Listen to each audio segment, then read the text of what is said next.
ఇక బాహుబలి చిత్రం విషయానికి వస్తే, బాహుబలి నేను గతంలో పనిచేసిన సింహాసనం ఏ చిత్రాలైనా రాజ్యాధికారం కోసం పోట్లాడే ఇద్దరు వ్యక్తుల మధ్య జరిగే పోరాటమే ఉంటుంది.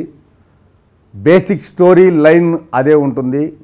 మా సింహాసనంలో ఆ రోజుల్లో కటారి కాటప్ప, ఆదిత్యవర్ధనుడు అనే పేర్లు ఉండేవి. ఇప్పుడు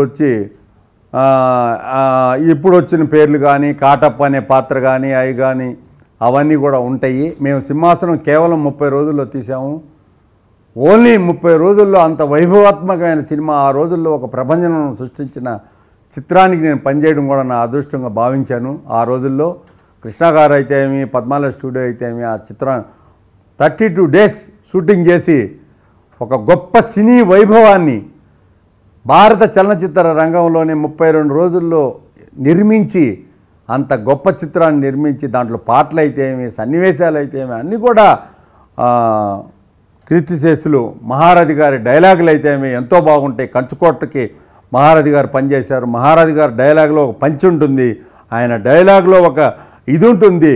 ప్రజలకి ఏం కావాలా దాంట్లో సందేశం కూడా ఉంది. ఆ సినిమాలో ప్రజలని ఇబ్బంది పెట్టే రాజ్యాధికారం కోసం పోట్లాడే ఇద్దరు వ్యక్తుల మధ్య జరిగే సమరం ఉంటుంది.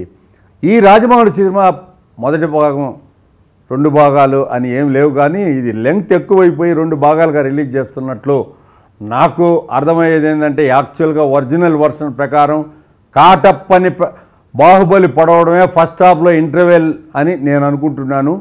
దాన్ని లెంగ్త్ ఎక్కువైపోయింది కాబట్టి చూస్తుంటే భలే ఉంది అని ఒక ఫీలింగ్తో 2 పార్ట్లుగా రిలీజ్ చేసిన చిత్రం అంటాను. 2వ పార్టు ఎలాగా ఉంటుంది, ఏమి ఉంటుందంటే, దానికైతే ఇప్పుడు వరకు ఏంటంటే జనాలు వచ్చి ప్రేక్షకులకి విపరీతంగా దాన్ని చూడాలని చెప్పేసి ప్రతి ఒక్కరూ ఒకసారి చూడాలని ఒక తలంపుతో ఉన్నారు. ఆ రోజుల్లో సింహాసనాన్ని ఎలా బండ్లు కట్టుకొని వచ్చి చూసిన దాఖలాలు ఉన్నాయో ఈరోజు బండ్లు లేవు, కానీ యువకులైతే ఏమి, అట్లా ఇంట్లలో నుంచి పిల్లలైతే ఏమి, బాలలైతే అందరూ కూడా తరలివచ్చి చూడాలని అనుకుంటున్నారు. రేపు జరగబోయే ఈ వైభవం తెలుగు చలనచిత్ర రంగానికి జరిగే వైభవంగా చెప్పవచ్చు. నేను కోరేది ఏంటంటే, ఈ టిక్కెట్ల రేట్ని నువ్వు అరికడితే కరెక్ట్గా ఉంటుంది. రాజమౌళి నిన్ను అందరూ మెచ్చుకుంటారు.